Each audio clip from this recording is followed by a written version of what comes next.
आज मी जिल्हाधिकारी साहेबांकडे महाराष्ट्र जीवन प्राधिकरणाचे भ्रष्ट उपअभियंता सुजित जाधव यांच्या कारभाराची चौकशी करावी, यांनी केलेल्या भ्रष्टाचाराची चौकशी करावी अशी मागणी जिल्हाधिकाऱ्याकडे केलेली आहे। काय विषय?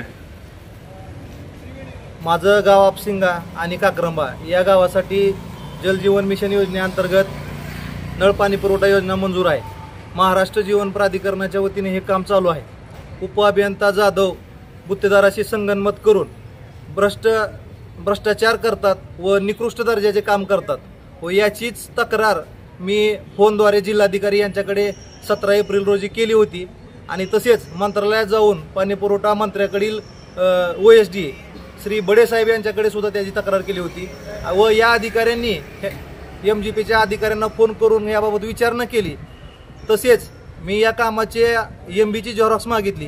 याचाच राग मनात धरून मी पुढाऱ्यांना, लोकप्रतिनिधींना टक्केवारी पुरवतो, वरिष्ठ अधिकाऱ्यांना टक्केवारी पुरवतो, माझं कोण काय बिघडवू शकत नाही अशा प्रकारे मगरुरीची भाषा करून MBची झेरॉक्स मागितल्याच्या कारणाने शहर पोलीस ठाणे धाराशिव या ठिकाणी माझ्यावर गुन्हा नोंद केलेला आहे व हे अधिकारी 7 ते 8 वर्ष झालं वारंवार याच ठिकाणी नोकरीला आहेत। यांच्यासाठी काय वेगळा नियम आहे का?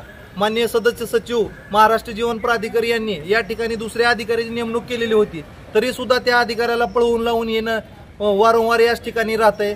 त्यानंतर याच्या भ्रष्टाचाराची चौकशी करावी, मालमत्तेची चौकशी करावी अशी विनंती मी जिल्हाधिकाऱ्याकडे केलेली आहे व नागरिकांनी कामाबाबत विचारणा केली असता त्यांच्यावर गुन्हे दाखल करायची ही नवीनच पद्धत यांनी सुरू केलेली आहे।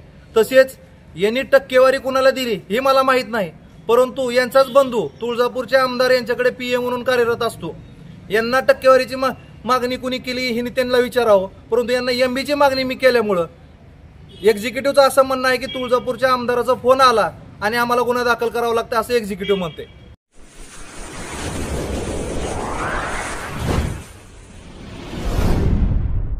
वीर महाराष्ट्र न्यूज चॅनलला लाईक आणि सबस्क्राईब करा। धन्यवाद।